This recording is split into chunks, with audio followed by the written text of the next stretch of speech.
আসসালামু আলাইকুম রহমতুল্লাহি ওবরকাতুহু। সম্মানিত দর্শক, দীর্ঘ ১৭ বছর পর বিএনপির সাবেক ভারপ্রাপ্ত চেয়ারম্যান এবং বর্তমানের চেয়ারম্যান জনাব তারেক রহমান সাহেবের স্বদেশ প্রত্যাবর্তনের পর থেকে একের পর এক লঙ্কা কাণ্ড ঘটে যাচ্ছে। এ সকল কর্মকাণ্ডে সাধারণত যারা প্রধান ব্যক্তি তাদের বেশিরভাগ ক্ষেত্রেই তাদের সায় থাকে না, এবং আমি বিশ্বাস করি যে জনাব তারেক রহমান সাহেবেরও এসব ক্ষেত্রে সায় নেই। কিন্তু তার যে বিশাল কর্মযজ্ঞ, এই মুহূর্তে দেশ সামলানো, বিদেশ সামলানো, মানুষের আশা-আকাঙ্ক্ষা সামলানো, বিভিন্ন মানুষের সাক্ষাৎকার সামলানো, রাজনৈতিক কর্মকাণ্ড সব মিলিয়ে তাকে নির্ভর করতে হয় তার আশেপাশে যারা রয়েছেন তাদের উপর। এখন তার আশেপাশে যারা আছেন দুই ধরনের মানুষ। যারা দীর্ঘদিন তার সঙ্গে লন্ডনে ছিলেন এবং তার পরীক্ষিত, তিনি তাদেরকে ভালোবাসেন। তো যারা লন্ডনে ছিলেন তাদের ক্ষেত্রে আবার দুটো সমস্যা। প্রথম সমস্যা হলো যে তারেক রহমান সাহেব তাদেরকে খুব ভালোবাসেন, আর এই যে তারেক রহমান সাহেব তাদেরকে খুব ভালোবাসার কারণে বাংলাদেশে বিএনপির যে সকল পরীক্ষিত নেতাকর্মী রাজপথে ছিলেন তারা সঙ্গত কারণে এই সমস্ত লোকদেরকে পছন্দ করেন না, যে আমরা এখানে এত খাটলাম, এত কিছু করলাম। আর তারেক রহমান সাহেব বিদেশ থেকে যাদেরকে নিয়ে এসেছেন তারা বয়সে অল্প অল্প বয়সী, তরুণ, বাস্তব রাজনীতির ক্ষেত্রে এতটা অভিজ্ঞতা সম্পন্ন নন, অথচ তারেক রহমান সাহেব তাদেরকে প্রিভিলেজ দিচ্ছেন। এই হলো এক। আর তাদেরকে বাদ দিয়ে তারেক রহমান সাহেবের সঙ্গে দেখাও করা যাচ্ছেন না। অন্যদিকে যেটা হলো যে যারা লন্ডন থেকে এসেছেন তারা মূলত তারেক রহমান সাহেব যেহেতু পছন্দ করছেন, তাদেরকে ধরে নেওয়া হয় তারেক রহমান সাহেবের ইচ্ছা, আকাঙ্ক্ষা, স্বপ্ন, তার রুচি, অভিরুচি, শিক্ষা দীক্ষা সবকিছুর সঙ্গেই তারা কমপ্লাই করতে পারেন। তা না হয়তো তাদেরকে নিয়োগ দিতেন না। অথবা এমন হতে পারে যে লন্ডনে তারেক রহমান সাহেব যাদেরকে খুঁজেছেন, তো সেখানে যাদেরকে পাওয়া গেছে সেই সেই লোকগুলোর মধ্যে এরাই উত্তম। এখন হয়তো যদি তারেক রহমান সাহেবের আশেপাশে দেশ চাইতেও আরো অনেক ভালো লোক পাওয়া যেত, এমনকি মার্টিন লুথার কিং এর মতো মানুষ পাওয়া যেত, বারাক ওবামার মতো মানুষ পাওয়া যেত, তিনি হয়তো তাদের সাহায্য নিতে পারতেন। এখন যাদেরকে পেয়েছেন এবং গত ১৭ বছর ধরে যারা তাকে সঙ্গ দিয়েছে, বিভিন্ন পরীক্ষায় উত্তীর্ণ হয়েছে, তিনি সঙ্গতির কারণে তাদের প্রতি নির্ভরশীল হবেন। আর সেই মানুষগুলো বাংলাদেশে এসে ন্যাচারালি যে বিপদে পড়বেন সেটা হলো তারা বাংলাদেশের আবহাওয়া, প্রকৃতি, পরিবেশ এটা সহজে বুঝতে পারবেন না। এখানে যারা আছেন বিএনপির ভেতরের এবং বিএনপির বাইরের, জামাতের এবং আওয়ামী লীগের যে সকল শ্রেণী শত্রু রয়েছে, তারা সঙ্গতির কারণে তারেক রহমান সাহেবের যারা পার্সোনাল স্টাফ রয়েছেন, সহকারী রয়েছেন অথবা অ্যাডভাইজার রয়েছেন, তাদের পদে পদে বাধা তৈরি করবেন, বদনাম করবেন, দুর্নাম করবেন, এবং এই কর্মকাণ্ডের ফলে একটার পর একটা অনার সৃষ্টি হবে। আর তার ফলে ইতিমধ্যে অনেক কিছু ঘটে গেছে, যার কিছু কিছু নমুনা আমরা দেখতে পাচ্ছি, আর বেশিরভাগই আমরা দেখতে পাচ্ছি না। কিন্তু আপনি যদি তারেক রহমান সাহেবের মুখের দিকে তাকান তাহলে বুঝতে পারবেন যে সেখানে অনেক কিছু ইঙ্গিত করে। এই গেল এক। দুই নম্বর হলো যে তার সাংগঠনিক যে সঙ্গী সাথী বাংলাদেশে আছেন, এদের মধ্যে তরুণ, বৃদ্ধ এবং মধ্যবয়সী, তাদের মধ্যে একটা দ্বন্দ্ব সংঘাত। যারা মনোনয়ন পেলেন আর যারা পেলেন না, যারা খুশি, যারা খুশি হলেন না, যারা বিদ্রোহ করলেন, আবার কেউ কেউ বিদ্রোহ করলেন না কিন্তু তলে তলে ঠিকই খোঁচাতে থাকলেন। তো এই জিনিসগুলোর ফলে কি হলো, ওনার যে স্বাভাবিক কর্মকাণ্ড, স্বাভাবিক যে প্রসপেক্ট অ্যান্ড অ্যাসপেক্ট, এই জিনিসগুলো নষ্ট হয়ে যাচ্ছে। তো এই বিষয়গুলো তিনি বুঝবেন বা তার যারা লোকজন বুঝবেন কিভাবে এগুলো থেকে বের হতে হবে সেটা তাদের বিষয়। কিন্তু একটি বিষয় যেটি আমার কাছে মনে হয়েছে যে এটি বলা উচিত, তারেক রহমান সাহেবের জন্য নয়, দেশের জন্য নয়, কিংবা জাতির জন্য নয়, এটি বলা উচিত আমাদের সকলের জন্য স্পেসিফিক। এর কারণ হলো এই সমস্যাগুলো কেবলমাত্র তাকে নয়, আমাদের সবাইকে সম্মিলিতভাবে ক্ষতিগ্রস্ত করবে। যদি আপনি ধরেন যে শেখ হাসিনার জামানাতে সবচেয়ে বড় সমস্যা কি ছিল, সমস্যা ছিল যে খুব বড় বড় উচ্চ মার্গের জ্ঞানী, যাদের জ্ঞান, গরিমা, পাণ্ডিত্য নিয়ে কোনো একটু শব্দ করার বা একটা ডট দেওয়ার যোগ্যতা আমার আপনার নেই। এরা কেউ কবি, কেউ সাহিত্যিক, কেউ সাংবাদিক, কেউ অধ্যাপক, কেউ ভাইস চ্যান্সেলর, স্ব ক্ষেত্রে তারা দেশের সেরা মানুষ।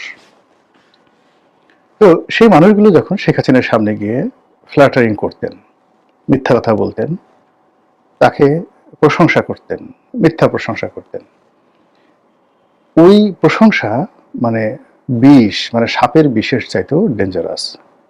এর কারণ হলো, যাকে প্রশংসা করা হয় তার মাথা ঠিক থাকে না। সে দেখেন যে আল্লাহ এত বড় একজন জ্ঞানী মানুষ, গুণী মানুষ, ভাইস চ্যান্সেলর, তিনি যেহেতু বলেছেন এটা তো সত্য হতেই পারে।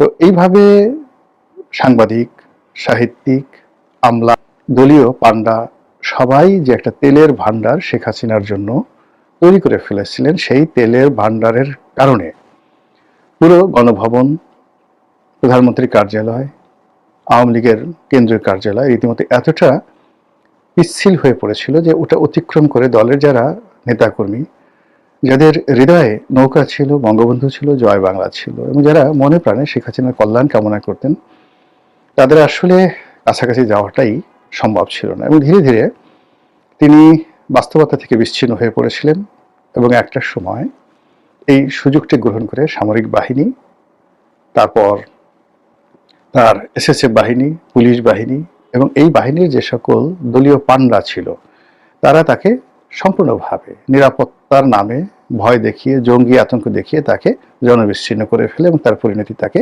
ভোগ করতে হয়েছে। জনাব তারেক রহমান সাহেব বাংলাদেশে আসার পর মানে শেখ হাসিনার জন্য যে পরিবেশ পরিস্থিতি ছিল, তার জন্য যে ঝুঁকি ছিল, তার সাথে বহু বহু ঝুঁকি।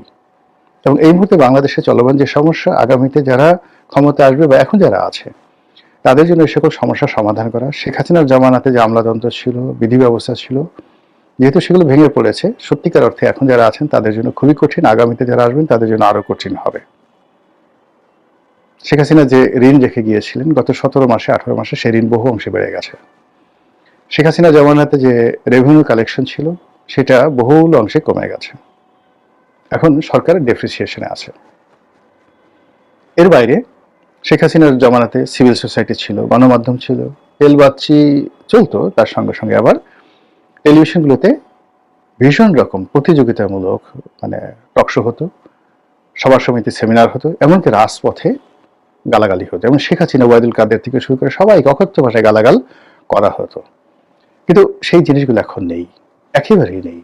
মবের ভয় বলেন, অন্য যে কোনো ভয় বলেন, বা মানুষের যে সাহস কমে যাওয়া, অথবা মানুষের ব্যক্তিগত সমস্যা এতটা বেড়ে গেছে, সেই নিজের সমস্যার সমাধানে মানুষ পেরে উঠছেন না। তো সেখানে কে কি করলেন এগুলো নিয়ে চিন্তা ভাবনা করার সময় নাই, সবাই সেই কিয়ামতের ময়দানের মতো ইয়া নফসি ইয়া নফসি।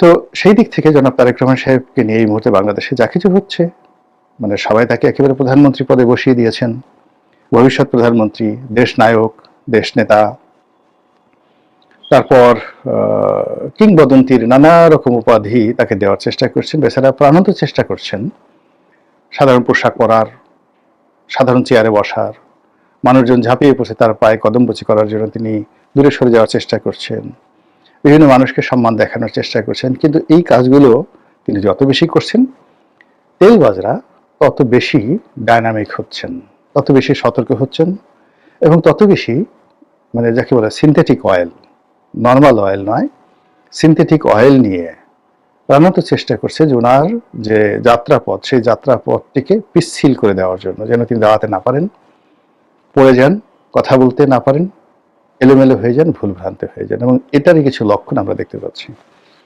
শেখ হাসিনার জামানাতে যারা মানে তেলবাজি করতে পারতেন না, সুযোগ খুঁজতেন, এখানে হলো অনেক নিম্নমানের তেলবাজ, লেস ক্যালিভার, লেস কোয়ালিফাইড, এরকম তেলবাজেরা গণভবনে গিয়ে ভিড় করতেন।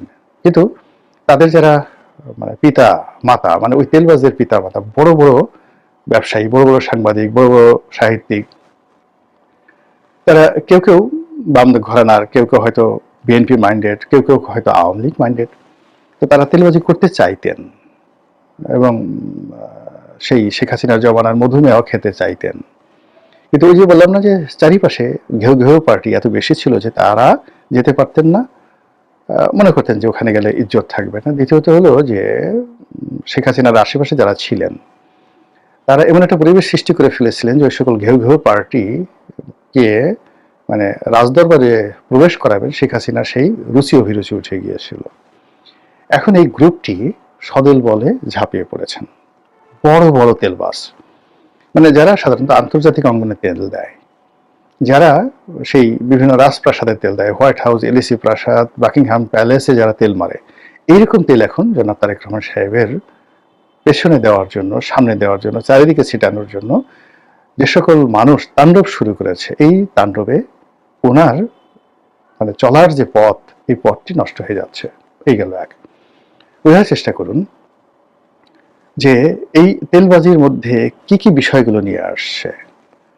আমরা এখনো যারা ইউটিউবে কন্টেন্ট তৈরি করি বা আমরা ফেসবুকে যারা লিখে খুব সেলিব্রিটি, আমাদের এক একটা যাদের লাইক কমেন্ট বা একটা স্ট্যাটাস দিলে যেখানে 1 লাখ লাইক পড়ে যায়, 1 ঘন্টার মধ্যে যেখানে 50 লাখ লোক দেখে ফেলে, তো এরকম যারা ফেসবুক বা ইউটিউবে যারা সেলিব্রিটি রয়েছি, তো তাদেরকেও যদি বলা হয় যে ইউ আর এ ফেসবুকার, সে কিন্তু একটু হলেও অপমান বোধ করে যে এত কিছু বাদ দিয়ে আমাকে ফেসবুকার বলা হলো, বা বলা হলো সে একজন ইউটিউবার। যেমন আমার কথাই বলি, এখন আমার তো মাশাআল্লাহ ধরেন ইউটিউবে একটা অবস্থা হয়েছে, তো সেই দিক থেকে যদি বলা হয় যে গোলাম মোল্লা রনি সাবেক সংসদ সদস্য, লেখক, চিন্তক, রাজনৈতিক বিশ্লেষক, এগুলো বাদ দিয়ে যদি বলা হয় গোলাম মোল্লা রনি একজন এমিনেন্ট বা ধরুন একজন নামকরা ইউটিউবার, আমার কিন্তু জিনিসটা ভালো লাগে না, কোনো অবস্থাতেই ভালো লাগে না। ইভেন মার্ক জাকারবার্গ, যিনি মেটার প্রধান, ইউটিউব মানে ঈশ্বর জনক যাকে বলা হয়, ফেসবুকের জনক, তাকে যদি ফেসবুকার বলা হয় তিনি ইনসাল্ট ফিল করেন।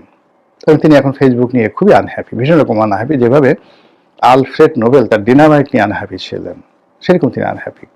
তো এখন বাংলাদেশে এই তেলবাজারা জনাব তারেক রহমান সাহেবকে একজন ফেসবুকার হিসেবে শ্রেষ্ঠত্ব দিতে চাচ্ছেন, অমরত্ব দিতে চাচ্ছেন, এবং তারা গবেষণা করে বের করেছেন যে গত কয়েক মাসে ডোনাল্ড ট্রাম্প ফেসবুকে যে সকল স্ট্যাটাস দিয়েছেন বা তার যে অ্যাক্টিভিটিস রয়েছে, তার সাথে তারেক রহমান সাহেবের যে অ্যাক্টিভিটিস, এটা অনেক বেশি। এই জন্য তিনি ডোনাল্ড ট্রাম্পের চেয়ে শ্রেষ্ঠ। বলেন তো, দুনিয়া থেকে তেল দেওয়ার আর কোনো শব্দ ছিল না, আর কোনো ভাষা ছিল না, আর কোনো সেক্টর ও উপসেক্টর ছিল না, এই জিনিসগুলো তারা শুরু করেছে। আরেকটি দেখলাম যে জরিপ করে কারা যেন বের করেছে যে সর্বকালের সৎ যারা শাসক, তাদের মধ্যে 1 নম্বর হলো জিয়াউর রহমান সাহেব। ভালো কথা, জিয়াউর রহমান সাহেব সততা ছিলেন, এটা জরিপ করার কি আছে? আর এখন জিয়াউর রহমান সাহেবের সততার জরিপ এখন করতে হবে কেন? যেটা ইতিহাসে প্রমাণিত হয়ে গেছে যে তিনি একজন সৎ মানুষ, সেটি এখন এই দালালরা, ফড়িয়ারা বের করেছে। এবং এটা শেখ হাসিনা জামানাতে ছিল। তিনি পৃথিবীর 3 নম্বর সৎ প্রধানমন্ত্রী, তিনি পৃথিবীর 2 নম্বর পরিশ্রমী প্রধানমন্ত্রী। তারপর আরো কত কিছু, মানে তার কাছাকাছি যাওয়ার জন্য 2 কলম লেখা, একটা কবিতা লেখা, একটা বই লেখা, তার বাবাকে নিয়ে কোনো একটা প্রশংসাসূচক বক্তব্য দেওয়া, বঙ্গবন্ধুকে নিয়ে একটা ন্যারেটিভ তৈরি করে, এগুলো করে তারা ধান্দা করত। এখন এই যে ফুরি এবং ধান্দা তারেক রহমান সাহেবকে কেন্দ্র করে যেটা শুরু হয়েছে, আল্লাহ মাফ করুক, আমাদের সবাইকে মাফ করবে, এটা যদি অব্যাহত চলতে থাকে তাহলে গন্তব্য যে কোথায় গিয়ে শেষ হয় মহান আল্লাহ রাব্বুল আলামিন ছাড়া আমরা কেউ বলতে পারি না। আসসালামু আলাইকুম ওয়া রাহমাতুল্লাহি ওয়া বারাকাতুহু।